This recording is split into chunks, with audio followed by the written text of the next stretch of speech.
Shalom, shalom, peuple de Dieu. Bien-aimé, est-ce que tu sais que le mariage avec Jésus, c'est comme le mariage avec ton mari, ta femme, c'est pour le meilleur et pour le pire. Pour le meilleur et pour le pire. Bien-aimé, des gens pensent qu'avec Dieu, ce n'est que le meilleur, meilleur, meilleur, meilleur, meilleur. Toi-même, tu ne seras pas fatigué du meilleur là.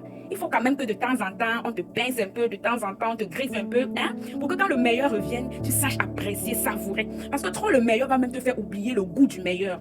Et trop le pire aussi peut te faire oublier le goût je vais dire la douleur du pire. Donc c'est pourquoi avec Dieu, parfois, il te donne le meilleur. Mais après, il vient te pincer un peu. Hein? Parce que peut-être le meilleur, là, c'est comme une évidence pour toi. Ça devient comme un acquis. Hein? Ça devient, je sais pas, naze. Tu n'arrives plus à savourer, à apprécier, à rendre grâce, à dire merci. Tu prends ça comme si c'est déjà normal. Donc il faut qu'un peu, là, il enlève. Hein? Il te met un peu le pire.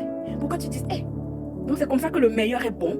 Après, il te redonne le meilleur. La façon que tu vas apprécier le meilleur cette fois sera différente. Donc, bien aimé, ne soyons pas comme la femme de Job qui a vécu le meilleur de Dieu pendant des années et des années. Et quand dans un seul instant, n'est-ce pas, Dieu leur donne un peu le pire. Elle dit à son mari dans Job chapitre 2 à partir du verset 9, elle dit, maudit Dieu et meurs. Maudit Dieu, mais madame Job, qu'est-ce qui se passe? Maudit Dieu comment? Si tu acceptais de Dieu le meilleur pendant tout ce temps, pourquoi tu dois refuser le pire de quelques jours, de quelques mois, de quelques années? Job lui a dit, si nous pouvons accepter de Dieu le bien, pourquoi refuserons-nous de lui le mal? Pourquoi refuserons-nous de lui le malheur?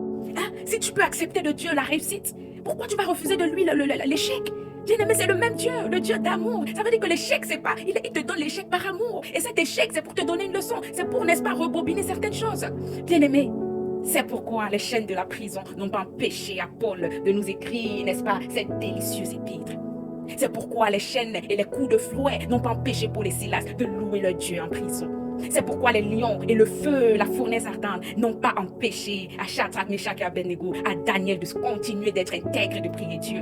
C'est pourquoi, n'est-ce pas, le fait, n'est-ce pas, que David était un fugitif, il était un SDF, il était poursuivi, pourchassé par Saül, il manquait de peur, mais il savait que son père est vivant et il n'a pas arrêté d'écrire les psaumes.